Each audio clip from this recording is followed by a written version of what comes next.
നമസ്കാരം മക്കളെ, നമുക്ക് പഠിക്കാം. ഇന്ന് നമ്മൾ വ്യഞ്ജനാക്ഷരമായ ഹ ആണ് പഠിക്കുന്നത്. ഹ ഹ എങ്ങനെ എഴുതണമെന്ന് പഠിക്കാം. ഹ എഴുതാനായി നമ്മൾ ആദ്യം ഒരു പായാണ് വരയ്ക്കുന്നത്. പ നമ്മൾ പഠിച്ചു കഴിഞ്ഞിട്ടുള്ള പ വരച്ച് ഇവിടെ എത്തുമ്പോൾ അതിനെ ഒരു റായാക്കി മാറ്റി. ഇത്രയേ ഉള്ളൂ ഹ. എങ്ങനെയാണ്? ആദ്യം പാ വരച്ചു, പായുടെ അവസാന ഭാഗമാകുമ്പോൾ അതിനെ ഒരു റായാക്കി മാറ്റി. അപ്പോൾ ഹ എന്ന വ്യഞ്ജനാക്ഷരമായി. ഒരിക്കൽ കൂടെ വരയ്ക്കാം. പാ വരച്ച് പായുടെ അവസാനത്തിൽ ഒരു റാ കൂടെ വരച്ചാൽ ഹ എന്ന അക്ഷരമായി. ഇനി നമുക്ക് ഹ വരുന്ന വാക്കുകൾ പഠിക്കാം.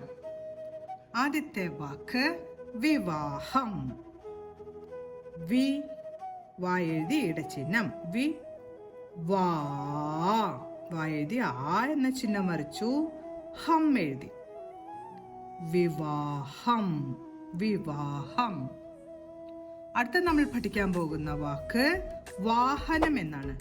വാ ഹ നം. വാഹനം. വാഹനം. അടുത്ത നമുക്ക് സഹായം എന്ന വാക്ക് എഴുതാം.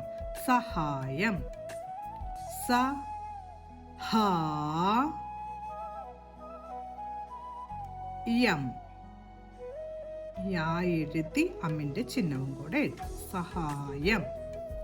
ഇന്ന് നമ്മൾ വ്യഞ്ജനാക്ഷരമായ ഹായാണ് പഠിച്ചത്. കൂടാതെ ഹ വരുന്ന വാക്കുകളായ വിവാഹം, വാഹനം, സഹായം എന്നീ വാക്കുകളും പഠിച്ചു. ഹ എന്ന വ്യഞ്ജനാക്ഷരവും ഹ വരുന്ന ഈ വാക്കുകളുമെല്ലാം പറഞ്ഞുകൊണ്ട് എഴുതി പഠിക്കാൻ ശ്രമിക്കണം. അടുത്ത ക്ലാസ്സിൽ കാണാം മക്കളെ. നമസ്കാരം.